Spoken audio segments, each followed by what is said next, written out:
They were a quiet family, the kind you'd never suspect. But on the night of March 14th, the Kellerman home would become a slaughterhouse. The small town of Ashwood, nestled in the rolling hills of upstate New York, had never seen anything like it. The air was thick with the scent of pine and the promise of spring, but inside the modest two-story house on Maple Lane, something unspeakable was brewing. The stars hung low, indifferent to the horror about to unfold, as the neighborhood slept, unaware that dawn would bring screams instead of birdsong.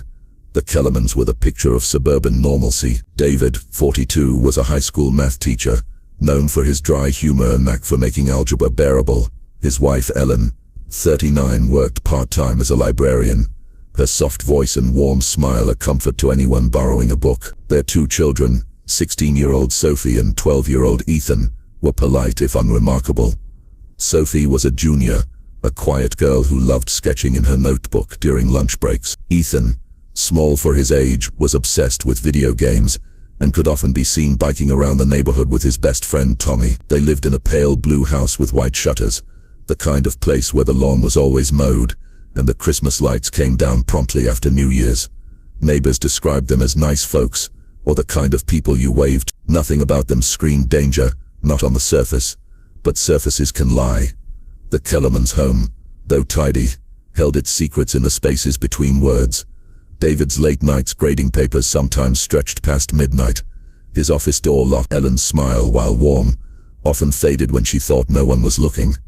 Sophie had grown quieter in recent months, her sketches taking on darker tones, twisted trees, faceless figures.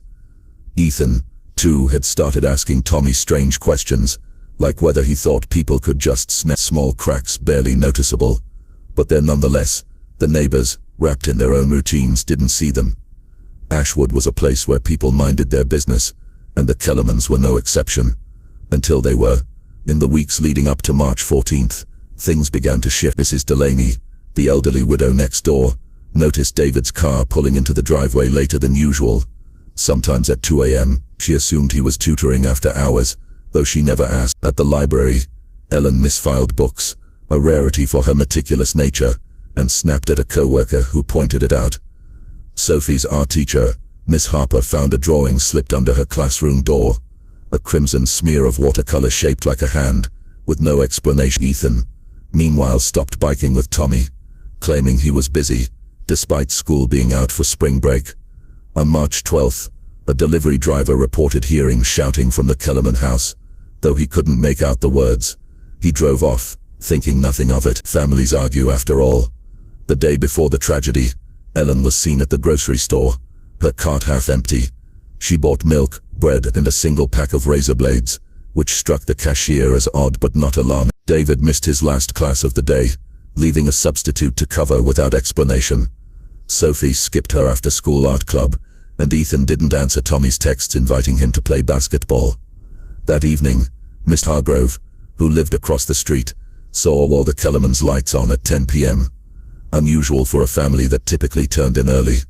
He thought about knocking to check on them but decided against it. Didn't want to pry.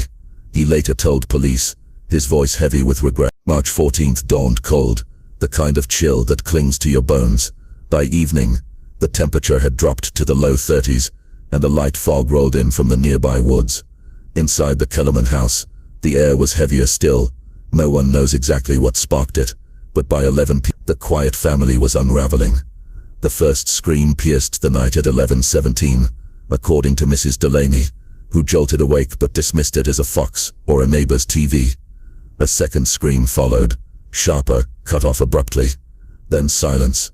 No one called. Ashwood was too trusting, too accustomed to peace. Inside, the scene was chaos. The living room, once a cozy space with a warm couch and family photos, was a battlefield. Blood streaked the walls, pooling on the hardwood floor. David was found first, slumped against the fireplace, his throat slashed so deeply it nearly severed his head. Ellen was in the kitchen, her body crumpled by the sink, stab wounds crisscrossing her chest. Sophie lay in the upstairs hallway, her sketchbook still clutched in one hand, her face unrecognizable from the blows. Ethan was the only one missing. No body, no trace, just an open window in his bedroom, and a smear of blood on the sink. The weapon, a kitchen knife, was found in the sink, wiped clean but stained pink from the effort. The timeline was murky, but police estimated the killings happened between 11:15 and 11:45. No neighbors reported suspicious figures lurking, no cars speeding away. The fog had thickened, cloaking Maple Lane in a ghostly haze. The Kellerman's dog, a golden retriever named Max, was found unharmed in the backyard, cowering under a picnic table. He hadn't barked, which struck investigators as odd. The house showed no signs of forced entry, no broken windows, no jimmied locks. Whoever did this had walked right in, or perhaps was already inside. The discovery came at 7 on March 15th, when Tommy's mother, Karen, knocked on the door to check on Ethan. She'd grown worried after her son mentioned Ethan's strange behavior. The door was ajar, which was unlike the Kellermans. Karen stepped inside, calling out, then froze. The smell hit her first coppery. Then she saw David's body. She stumbled outside, vomiting in the grass, and dialed 911. Her screams woke the neighborhood, drawing a small crowd before the police arrived. Sirens wailed by 7:20, and Maple Lane was soon cordoned off with yellow tape. The house was a nightmare. Blood had seeped into the carpet, splattered the curtains. A coffee mug lay shattered on the kitchen floor, its contents mixing with Ellen's blood. Upstairs, Sophie's sketchbook was open to a drawing of a shadowed figure holding a knife. The page stained. The police found no fingerprints on the weapon, no footprints in the yard. Ethan's absence was the biggest question mark. His phone, wallet and shoes were still in his room, but he was gone. Search parties scoured the woods, volunteers calling his name until their voices cracked. Nothing. The media descended by noon, vans clogging the street. Ashwood slaughter screamed the headlines, a phrase that would haunt the town for years. Neighbors gave tearful interviews, insisting the Kellermans were such a nice family. Theories spread like wildfire, a home invasion gone wrong, a serial killer passing through, a cult ritual. The police, tight-lipped, revealed little. Forensic teams combed the house, finding hair and fibers but nothing conclusive. The lack of forced entry pointed to someone familiar, but no one could imagine who. David had no enemies. Ellen was well liked. Sophie and Ethan were just kids. The investigation zeroed in on Ethan early on. He was the only one, unaccounted for, and the open window suggested flight. But at 12, could he have overpowered his family? The wounds suggested strength and precision, not the work of a scrawny preteen. Still, detectives explored every angle. They interviewed Tommy, who admitted Ethan had been weird lately, talking about wanting to escape. Ethan's search history showed queries like how to disappear and what happens when you die. Disturbing but not proof. Other suspects emerged, a drifter seen in town the week before, a disgruntled former student of David's. Even Ellen's co-worker, who'd argued with her. None panned out. The psychological profile of the killer, if it was one person, was chilling. The violence suggested rage, yet the wiped knife hinted at calculation. Motives were murky. Robbery was ruled out, nothing was stolen. Revenge seemed unlikely, given the Kellerman's bland lie. The psychotic break was possible, but whose? Ethan's disappearance kept him at the center, though some theorized he was a victim, abducted or killed elsewhere. The lack of his body fueled speculation. Was he hiding, dead, or something worse? By week's end, Ashwood was a ghost town in spirit. Neighbors locked their doors, once unheard of in a place like this. The Kellerman house stood empty, its windows dark, the pale blue paint now sinister. Forensics found one final clue, a partial footprint in the backyard, too smudged to identify. It was near Ethan's window, suggesting someone had come or gone that way. But the fog had erased any trail. The Kellerman's story didn't end that night. The house, still standing, became a local legend. Kids dared each other to touch the mailbox, whispering about bloodstains that never washed out. Some swore they saw lights flicker in the windows, though the power was long cut off. Ethan's fate remained the biggest mystery. Missing posters faded on telephone poles, his face a ghostly reminder. The town never recovered its innocence, and the question lingered like a wound. What really happened that night, and what? The fog never fully lifted from Ashwood after March 14th. It clung to the town like a curse, seeping into conversations, dreams, and the cracks of the Kellerman house on Maple Lane. The pale blue exterior, once a symbol of suburban calm, now loomed over the neighborhood, its empty windows staring like hollow eyes. The investigation stretched into weeks, then months, but the truth about that night remained as elusive as Ethan's shadow. The town wanted answers, closure, but what they got instead was a growing unease that something darker still lingered. The Kellerman family had been dissected by gossip before the police even finished processing the scene. David, the math teacher, was remembered as patient but distant, his humor a shield for a private nature. Colleagues at Ashwood High recalled his recent irritability, chalked up to budget cuts and longer hours. Ellen, the librarian, was harder to pin down. Her co-workers described her as kind but distracted in her final weeks, her hands trembling as she shelved books. One patron, a regular named Mrs. Carter, mentioned Ellen muttering about needing to fix X days before the murders, though she couldn't say what. Sophie, the artist, had left behind a trail of unsettling drawings, charcoal sketches of eyeless faces, jagged lines forming screams. Her teachers wondered if they'd missed signs of deeper trouble. Ethan, the youngest, was the enigma. His absence gnawed at everyone. Was he a victim, a runaway, or something else entirely?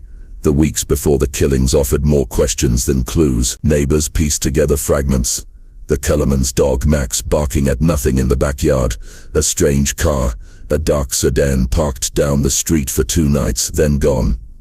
At school, Sophie had stopped talking to her few friends, her sketchbook now a constant companion. Ethan's behavior was odder still. Tommy, his best friend, told police Ethan had asked him if he ever felt like someone else was in his head. The comment chilled Tommy's parents, who hadn't thought much of it at the time. Then there was the delivery driver's report of shouting, confirmed by a neighbor who'd heard a muffled argument but assumed it was a family spat. Small things, easily dismissed until they weren't. The night itself was a puzzle with missing pieces. Police reconstructed the timeline as best they could. At 10:45 p.m., the Kellermans were likely in the living room, David grading papers, Ellen reading, Sophie sketching, Ethan playing a game on his handheld console. By 11:15, the first scream broke the silence. The autopsy reports painted a grim picture. David died first, his throat cut with a single forceful slash, suggesting an attacker with strength or surprise.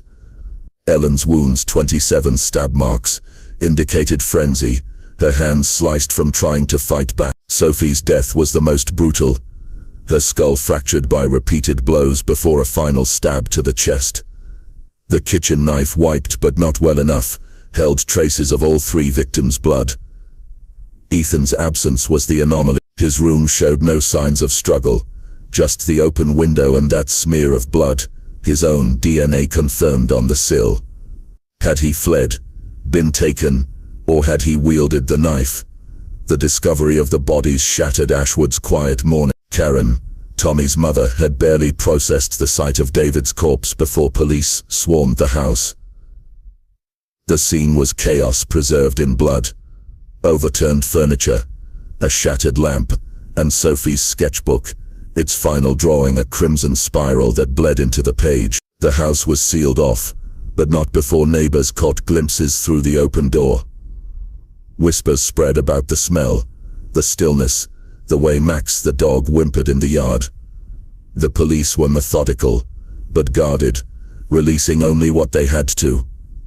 The media, however, was relentless. National outlets picked up the story, dubbing it the Maple Lane Massacre.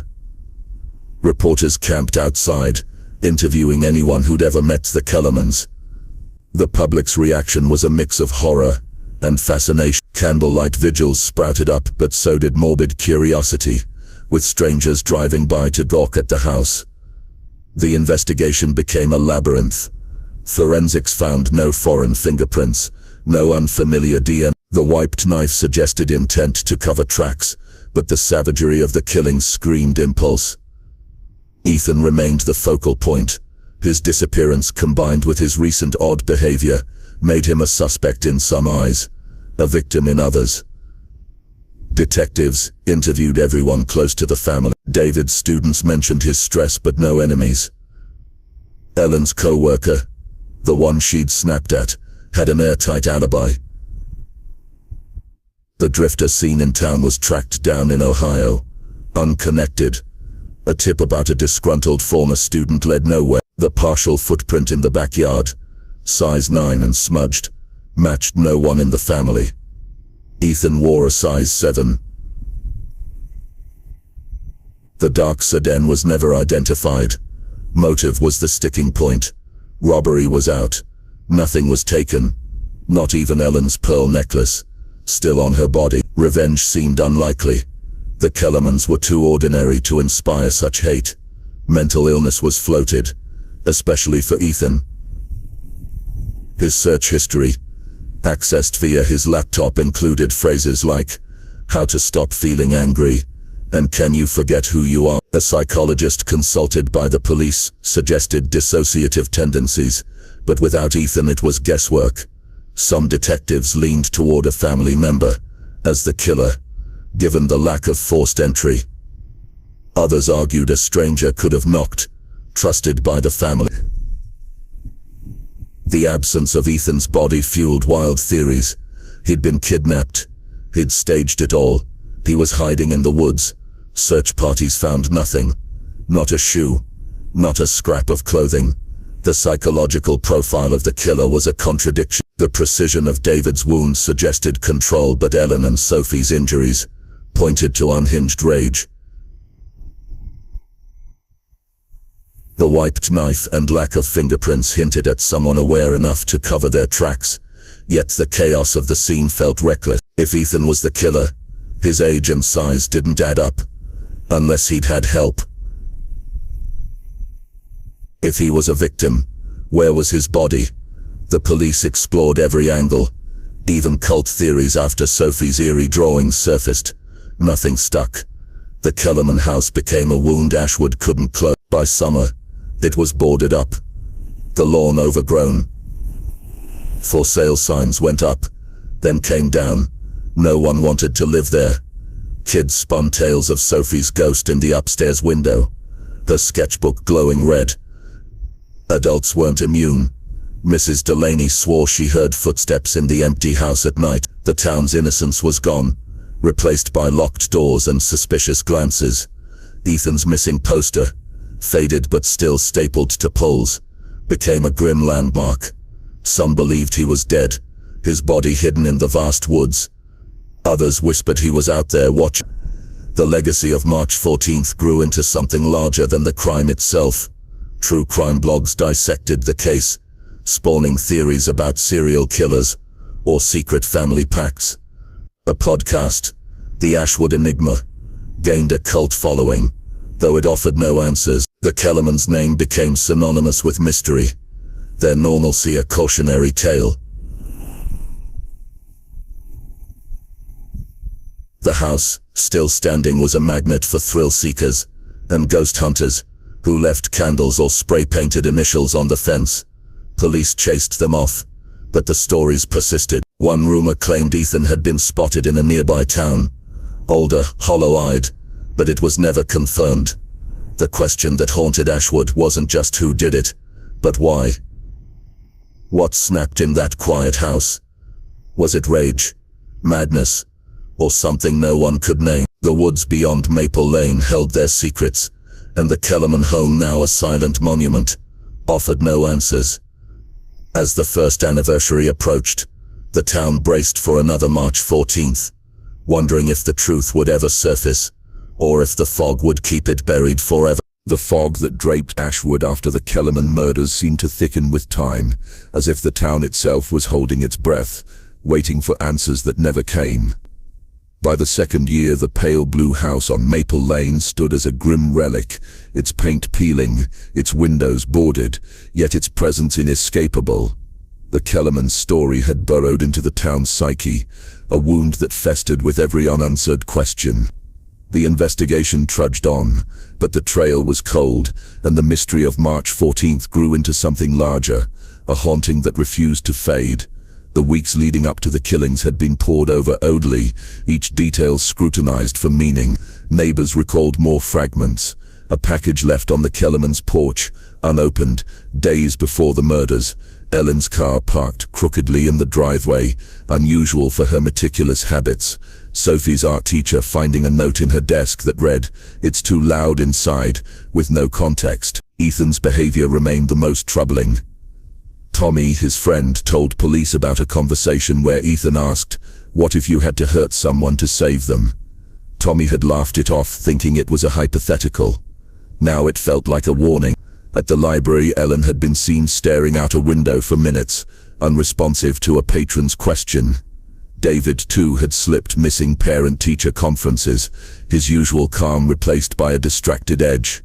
Small cracks, but they painted a picture of a family unraveling. Other signs were harder to pin down.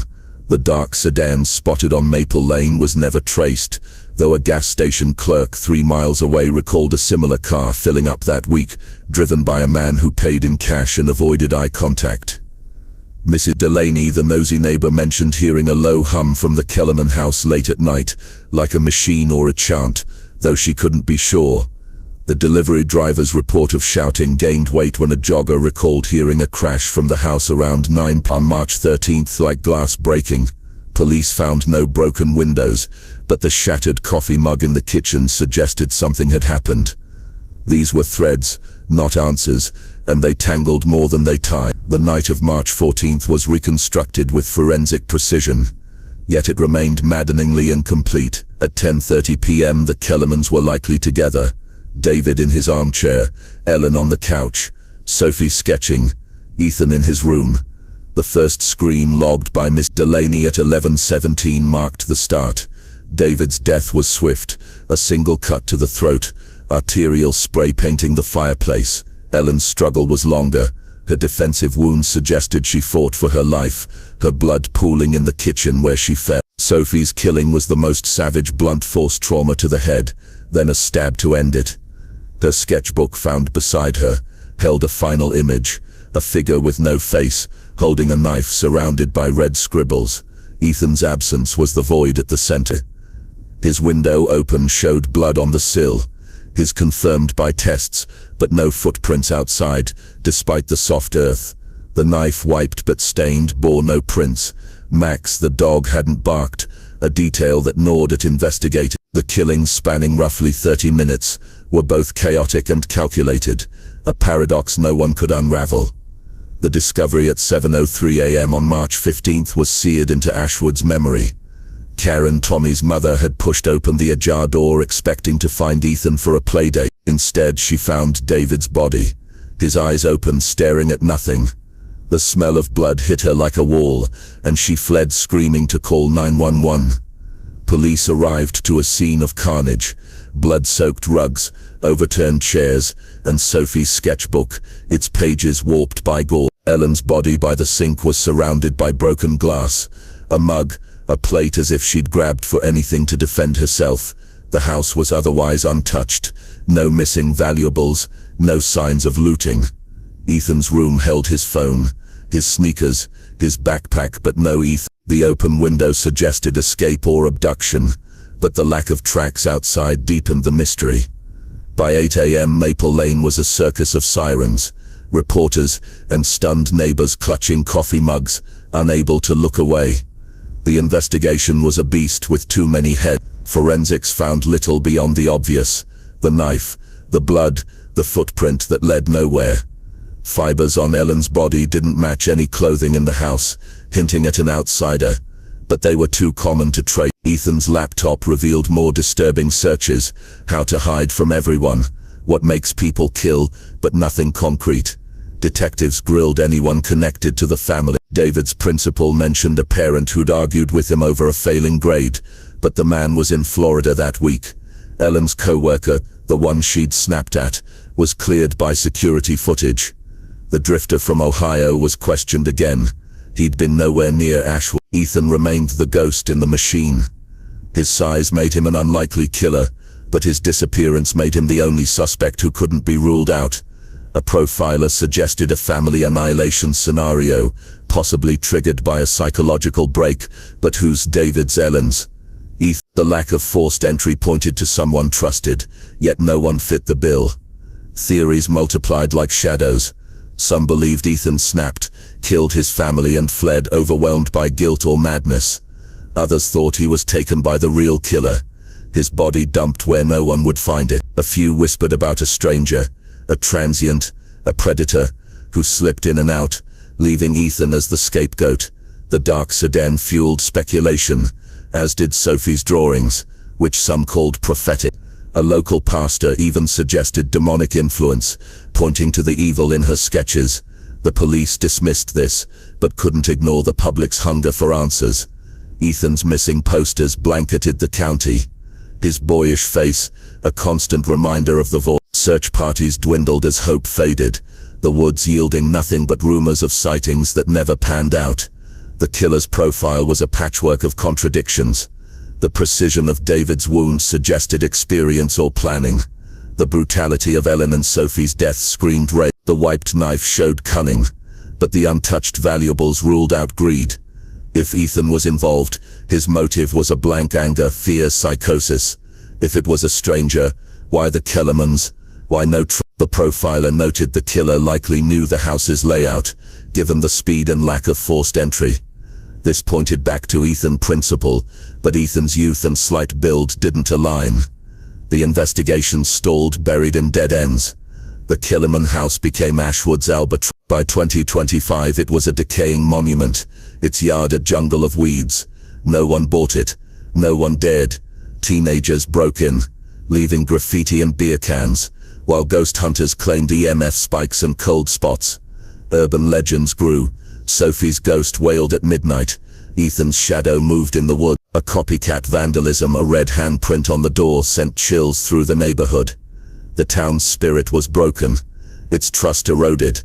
Vigils continued, but so did the Gawkers, drawn by the house's grim fame. The Kellermans' legacy was a question mark. Were they victims of a hidden darkness within, or a random act of horror? Ethan's fate, dead, hiding, or worse, remained the heart of the mystery. The house stood silent, its secrets locked inside. As another March 14th loomed, Ashwood whispered the same question, unanswered. What really happened that night and why? Ashwood never shook the weight of March 14th.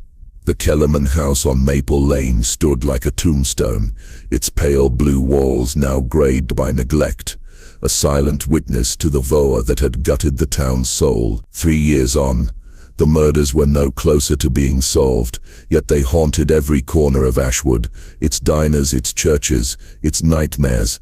The fog that night had become a metaphor, clouding truth and memory alike. The Kellerman's story wasn't just a tragedy, it was a wound that refused to heal, a question that festered: who turned a quiet family into a slaughterhouse and why? The weeks before the killings were dissected, until they were raw. Neighbors, desperate for meaning, recalled slivers of unease. Mrs. Delaney swore she'd seen David pacing the backyard at midnight, muttering to himself a week before the murders. At the library, Ellen had stopped chatting with patrons, her eyes darting to the door as if expecting someone. Sophie's art teacher found another drawing in her locker. After her death, a house engulfed in red flames, dated March 10th. Ethan's oddities stood out most. Tommy, his friend, told police Ethan had given him a pocket knife days before, saying, "You'll need this more than me." Tommy thought it was a joke. Now it felt like a prophecy. The dark sedan spotted twice on Maple Lane was a ghost. No license plate, no owner. A cashier at the town's only gas station recalled a man in a hooded jacket buying cigarettes on March 12th. His hands shaking, she couldn't describe his face. Other clues were maddeningly vague. A neighbor heard a low, rhythmic thumping from the Kellerman house the night before, like someone hammering in the basement. Police found no tools or signs of construction. Ellen's purchase of razor blades at the grocery store took on new weight when a co-worker mentioned she'd seen cuts on Ellen's arms, hidden under long sleeves. David missed a staff meeting on March 13th, texting his principal about a family emergency that was never explained. Sophie had stopped eating lunch at school, sitting alone with her sketchbook, her drawings growing stranger, figures with bleeding eyes, hands reaching from shadows. Ethan's final text to Tommy, sent at 8 p.m. on March 14th, read, "Sorry, it's too late." He didn't answer Tommy's reply. The night of the murders was a black hole swallowing answers. By 10 p.m. the Kellermans were likely in their routine.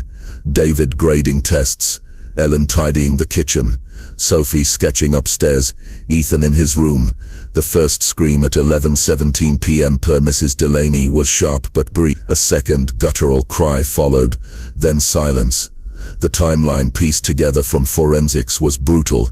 David's throat was slashed with surgical precision, his body collapsing by the fireplace. Ellen fought hard, her 27 stab wounds a map of desperation, her blood pooling by the sink amid shards of a broken plate. Sophie's death was the cruelest, her skull crushed, likely by a lamp base found nearby. Then a final stab to the... Her sketchbook open beside her showed a figure with a knife, its face a smear of black ink.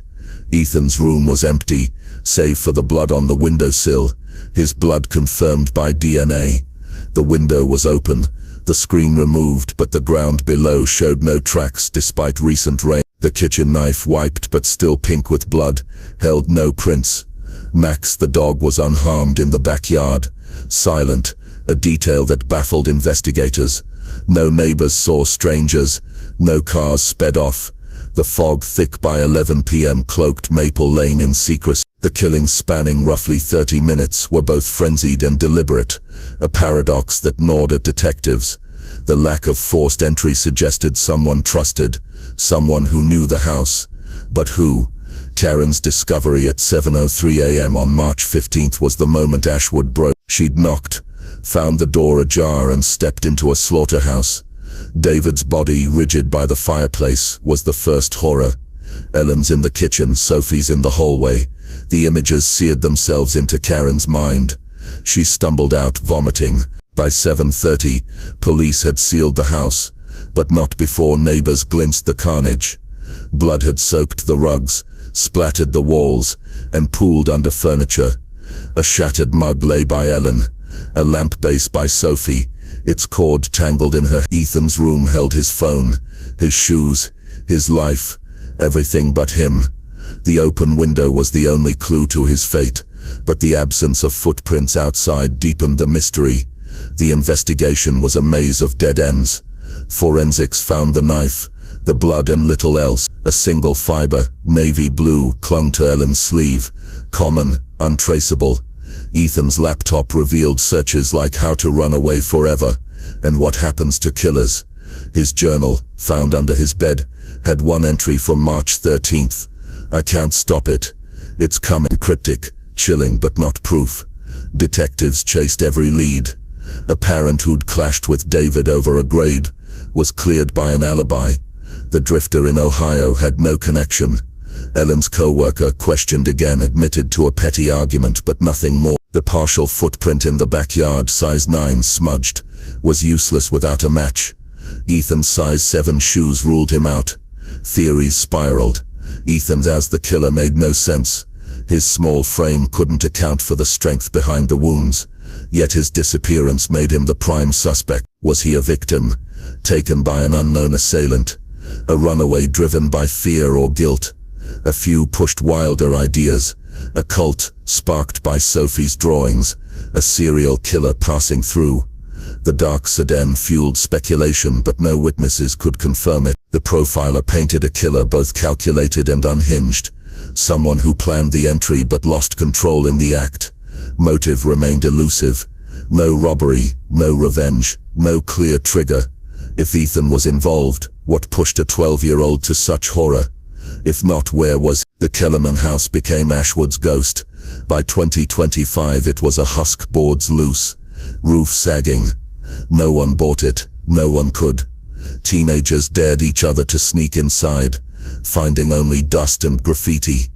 Ghost hunters claimed voices on recordings, whispers of help or why. Urban legends bloomed. Sophie's sketches moved at night. Ethan's shadow lingered in the woods. A copycat crime, a knife left on the porch in 2024, sent police scrambling, but it was a prank. The town's heart was scarred. Neighbors moved away, unable to live near the house. Vigils continued, but the crowds thinned, replaced by true crime tourists snapping photos. The Kellermans' legacy was a void. Their normalcy, once comforting, now felt like a lie.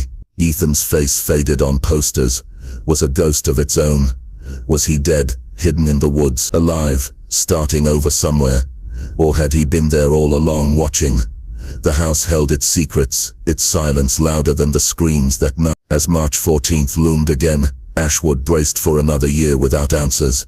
haunted by the question that echoed in every empty room: what really happened that night? And why? Ashwood's wound never closed. The Kellerman house on Maple Lane, its paint now flaking like dead skin, stood as a monument to the night that shattered the town. 4 years after March 14th, the murders remained unsolved, a festering mystery that clung to the air like the fog that hid the killer's tracks.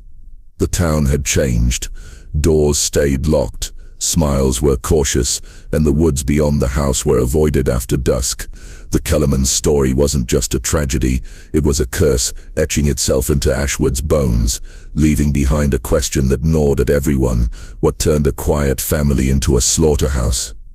The prelude to the killings was a mosaic of missed signals. Neighbors, haunted by hindsight, recalled fragments that grew heavier with time.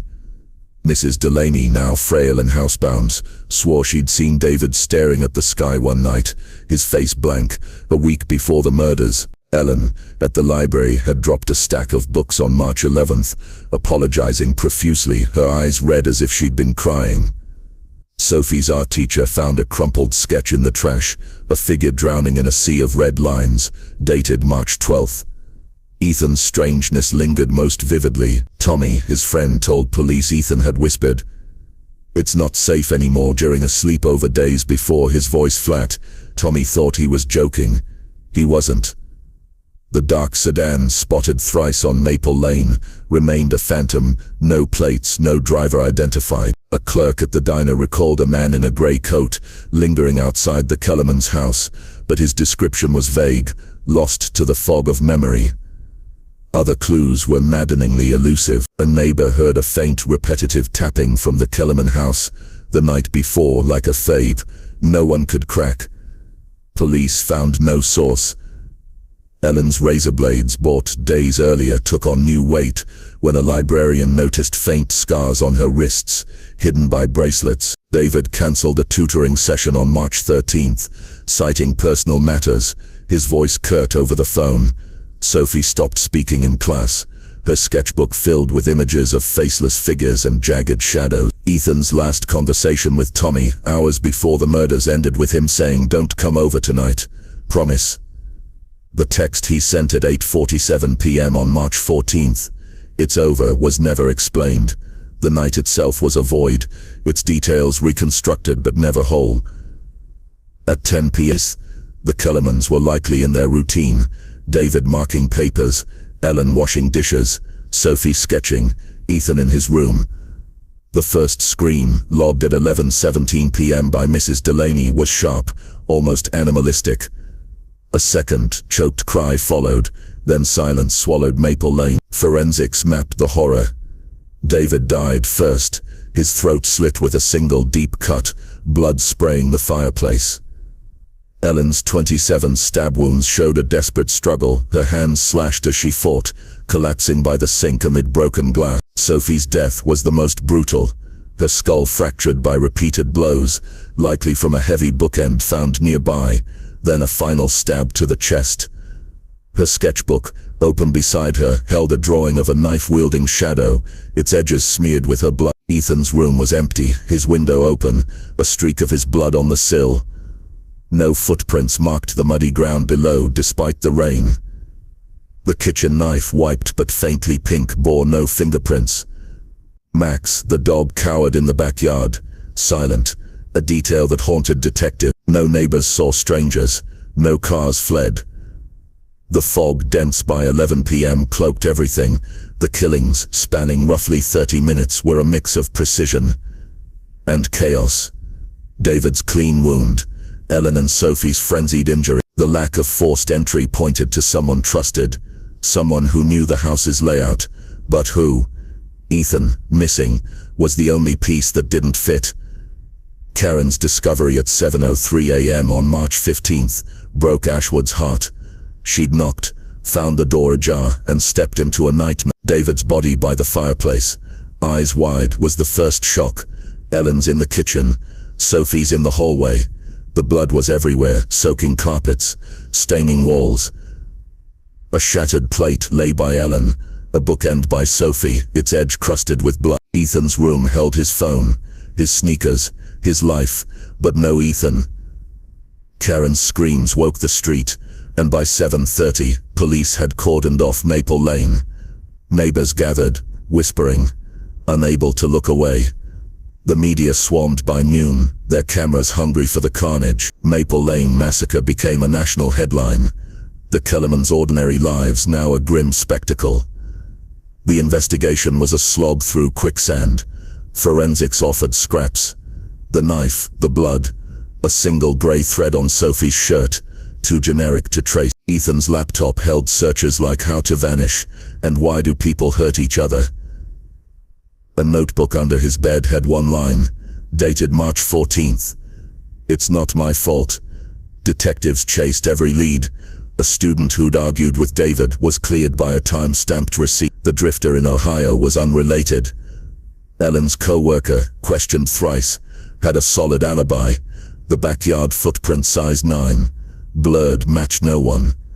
Ethan's size 7 shoes eliminated him as its source. The dark sedan, a recurring ghost, was never found. Theories multiplied, each less convincing than the last. Ethan as the killer defied logic. His small stature couldn't explain the force of the attacks.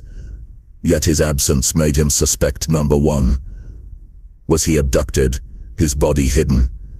Did he flee, driven by fear or guilt? Some whispered of a stranger, a predator, who slipped in trusted or unnoticed.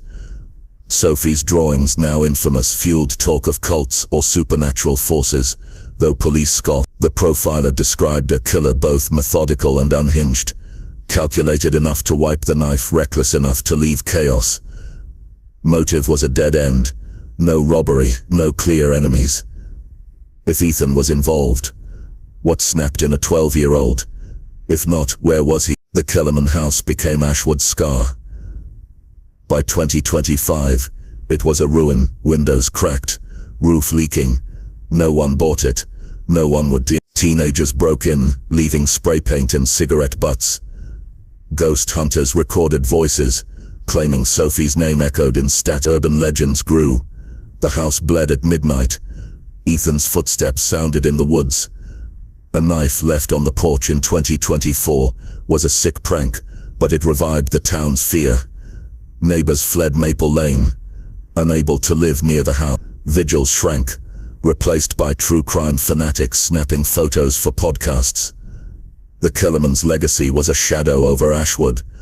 Their normalcy, once a comfort, now felt like a mask. Yet Ethan's faded posters, still pinned to poles, were a reminder of the boy who vanished, dead, hiding, or something worse.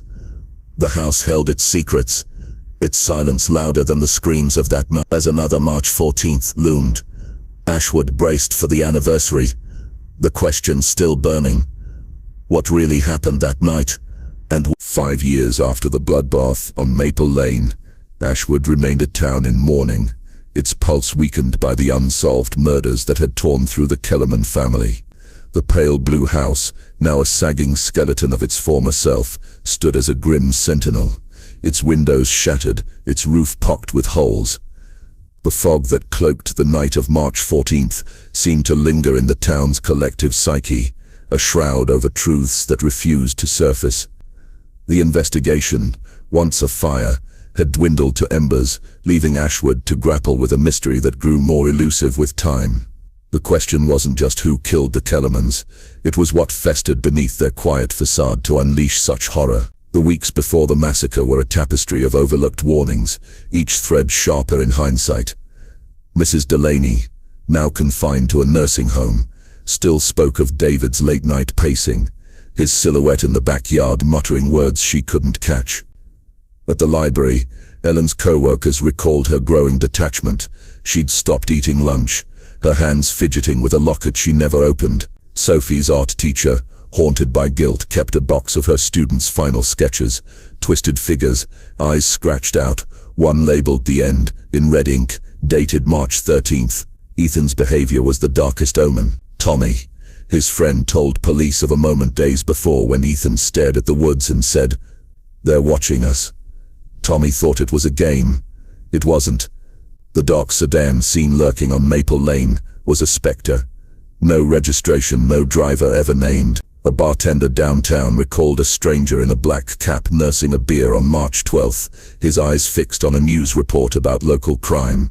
He left no tip, no trace. Other signs were maddeningly faint. A neighbor heard a low, pulsing hum from the Kellerman house 2 nights before, like a generator or a chant, but police feign no source.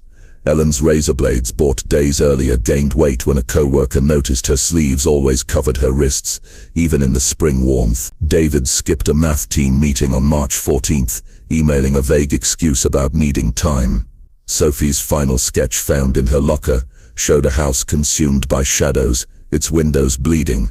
Ethan's last words to Tommy, whispered at dusk on March 14th, were "Don't look for me." His final text, sent at 9:02 p.m., read, "It's done." No one knew what he meant. The night of March 14th was a wound that wouldn't close. By 10:30 p.m., the Kellermans were likely in their routine.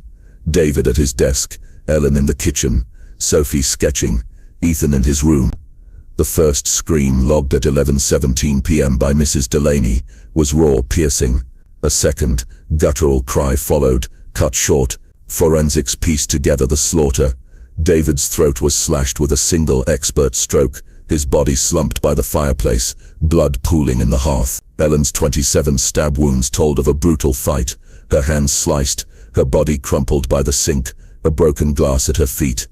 Sophie's death was the cruelest, her skull shattered by a heavy bookend, then a final stab to the heart. Her sketchbook open beside her, held a figure with no face, its knife dripping red. Ethan's room was empty, his window open, his blood on the sill confirmed by DNA, but no tracks in the muddy yard below. The kitchen knife, wiped but faintly stained, bore no prints. Max, the dog, cowered in the backyard, silent, a detail that gnawed at detectives. No neighbors saw strangers, no cars sped away. The fog, thick by 11 p.m., swallowed Maple Lane whole. The killings, spanning roughly 30 minutes, were both precise and unhinged. David's clean wound, Ellen and Sophie's savage injuries. The lack of forced entry pointed to someone trusted, someone who knew the house's corner. Ethan, missing, was the missing piece, but his small frame didn't match the violence ferocity. Karen's discovery at 7:03 a.m. on March 15th was Ashwood's breaking point. She'd knocked, found the door ajar, and stepped into hell. David's body by the fireplace, eyes frozen in shock, was the first horror. Ellen's in the kitchen, Sophie's in the hallway, blood soaked the floors, streaked the walls. A shattered mug lay by Ellen, the bookend by Sophie crusted with her blood. Ethan's room held his phone, his shoes, his life, but no Ethan.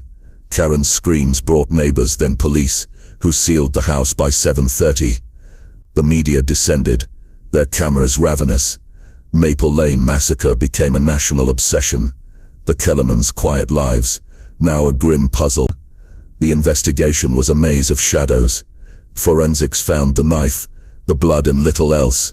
A single brown thread on David's shirt was too common to trace. Ethan's laptop held searches like how to escape everything, and what makes someone bad. His journal, found under a floorboard, had one entry from March 14th. "I tried to stop it." Detectives chased every thread. A parent who'd argued with David was cleared by a flight log. The drifter in Ohio was a dead end. Ellen's co-worker, questioned again, admitted Ellen had seemed scared but offered no details. The backyard footprint, size 9, smudged, matched no one. Ethan's size 7 shoes ruled him out. Theories spiraled into the Ethan as the killer was improbable. His youth and size didn't fit the wound's brutality. Yet his disappearance made him suspect number one. Was he taken, his body hidden in the vast woods? Did he run, consumed by guilt or fear? Some whispered of a stranger, a predator who slipped in, trusted or unseen. Sophie's drawings, now infamous, sparked talk of cults or worse, though police dismissed it. The profiler painted a killer both cunning and chaotic, deliberate enough to wipe the knife, wild enough to leave carnage. Motive was a ghost. No theft, no clear grudges. If Ethan was involved, what broke him? If not, where was he? The Kellerman house was Ashwood's albatross. By 2025 it was a ruin, boards rotted, roof caving. No one bought it, no one dared. Teens broke in, leaving graffiti and candle stubs. Ghost hunters claimed whispers of Ethan in their recordings. Urban legends grew. The house's walls pulsed red at midnight. Ethan's shadow moved in the fog. A knife left on the porch in 2024 was a cruel prank, but it revived the terror. Neighbors fled Maple Lane, unable to bear the house's stare. Vigils faded, replaced by true crime tourists snapping photos for social media. The Kellermans' legacy was a scar.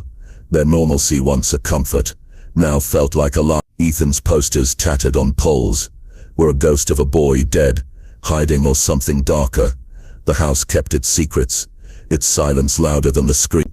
As March 14th loomed again, Ashwood braced for another year without answers, haunted by the question that echoed in the fog: what really happened that night, and why? 6 years after the Kellerman murders, Ashwood remained a town suspended in grief.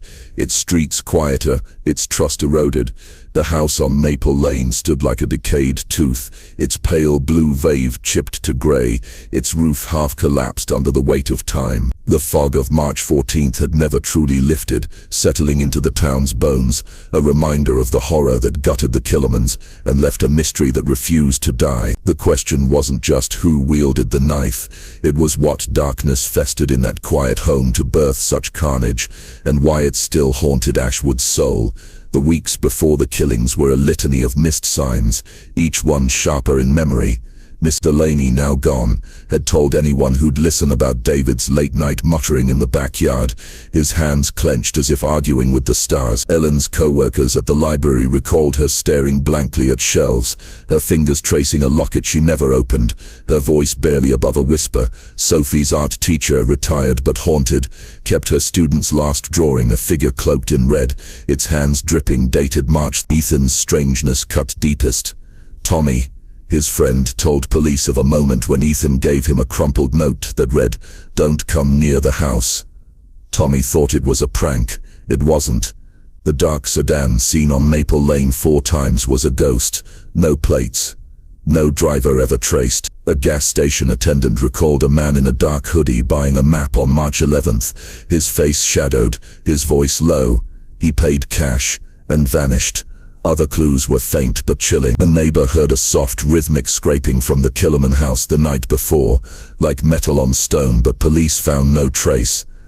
Ellen's razor blades bought days earlier took on new weight when a co-worker recalled her rubbing her wrists, her sleeves always long. David missed a department meeting on March 14th, texting about family matters with no follow-up. Sophie's final sketch, found in her desk, showed a house swallowed by black waves, its windows like screaming mouths. Ethan's last words to Tommy, spoken at dusk on March 14th, were, "It's not safe here anymore." His final text, sent at 9:15 p.m. read, "I'm sorry, no one knew why." The night of March 14th was a black hole, its edges jagged with violence. At 10 p.m., the Kellermans were likely in their routine. David grading papers, Ellen tidying, Sophie sketching, Ethan in his room.